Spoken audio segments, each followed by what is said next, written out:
మీకు hair fall అవుతుందా? India first liposomal Avengers gummies వాడండి, హెయిర్ ఫాల్ తగ్గించుకోండి.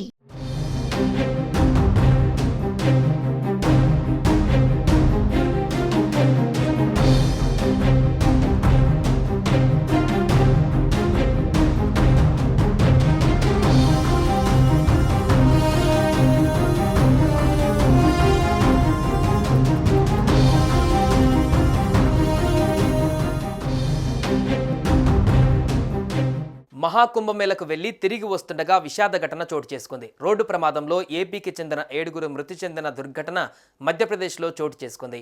ఈరోజు ఉదయం మధ్యప్రదేశ్లోని జబల్పూర్ సిహౌరా వద్ద హైవే పైన ఓ మినీ బస్సు ట్రక్కును ఢీకొట్టింది. ఈ ప్రమాదంలో 7 మృతి చెందారు, పలువురికి తీవ్ర గాయాలయ్యాయి.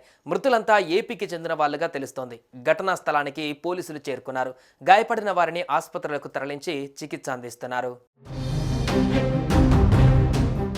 ఏపీకి చెందిన కొందరు భక్తులు ఓ ప్రైవేటు వాహనంలో కుంభమేళకు వెళ్లారు. ప్రయాగ్రాజ్లోని త్రివేణి సంగమంలో పుణ్యస్నానాలు ఆచరించి పూజలు చేసిన అనంతరం ఏపీకి తిరుగు ప్రయాణమయ్యారు. ఈ క్రమంలో మంగళవారం ఉదయం NH-30 పైన మెహ్లా బార్గి వంతెన సమీపంలో భారీ రోడ్డు ప్రమాదం జరిగింది. భక్తులు ప్రయాణిస్తున్న వాహనాన్ని ఓ ట్రక్కు ఢీకొట్టడంతో తీవ్ర విషాదం నెలకొంది. 7 ఏపీ వాసులు చనిపోగా మరికొందరు తీవ్రంగా గాయపడ్డారు. వారిని చికిత్స నిమిత్తం సమీపంలో ఆసుపత్రికి తీసుకువెళ్లారు. సమాచారం అందుకున్న జబల్పూర్ కలెక్టర్, జిల్లా ఎస్పీ సహా ఉన్నతాధికారులు ప్రమాదం జరిగిన చోటకు వెళ్లి పరిశీలించారు. ఈ రోడ్డు ప్రమాదం కారణంగా జబల్పూర్లోని సిహౌరా బైపాస్ వద్ద 10 నుంచి 15 కిలోమీటర్ల మేర భారీ ట్రాఫిక్ జామ్ అయింది. వేల వాహనాలు రోడ్డు మీద నిలిచిపోయి ప్రజలు ట్రాఫిక్ సమస్యతో తీవ్ర ఇబ్బందులు పడ్డారు. గత 2 రోజులుగా మహాకుంభమేళకు వెళ్లే రహదారులు వాహనాలతో కిటకిటలాడిపోతున్నాయి. మరీ ముఖ్యంగా అనేక ప్రాంతాలలో ప్రజలు 30 గంటలకు పైగా ట్రాఫిక్ జామ్లో ఇరుక్కుపోయారు. సరిగ్గా ఈ సమయంలోనే మాఘ పౌర్ణమి స్నానాలు రావడంతో మహాకుంభమేళకు యాత్రికుల తాకిడి, ట్రాఫిక్ జామ్ మరింత పెరిగే అవకాశం ఉందని అధికారులు అంచనా వేస్తున్నారు. ఈ నేపథ్యంలోనే మొత్తం మహాకుంభ ప్రాంతాన్ని నో వెహికల్ జోన్గా ప్రకటించారు. మహాకుంభమేళకు వెళ్తున్న వేలాది భక్తులు మాఘ పౌర్ణమికి ముందు సోమవారం 300 కిలోమీటర్ల పొడవునా భారీ ట్రాఫిక్ జామ్లతో చిక్కుకున్నట్లు నివేదికలు వచ్చాయి.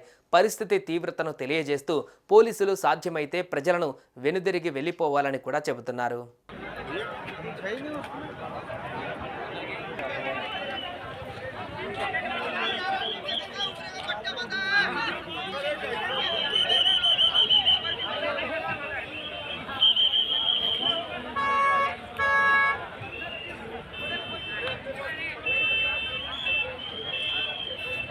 సుమన్ టీవీలో మీ పర్సనల్ అండ్ బిజినెస్ ప్రమోషన్స్ కోసం కింది నెంబర్కి కాంటాక్ట్ చేయండి.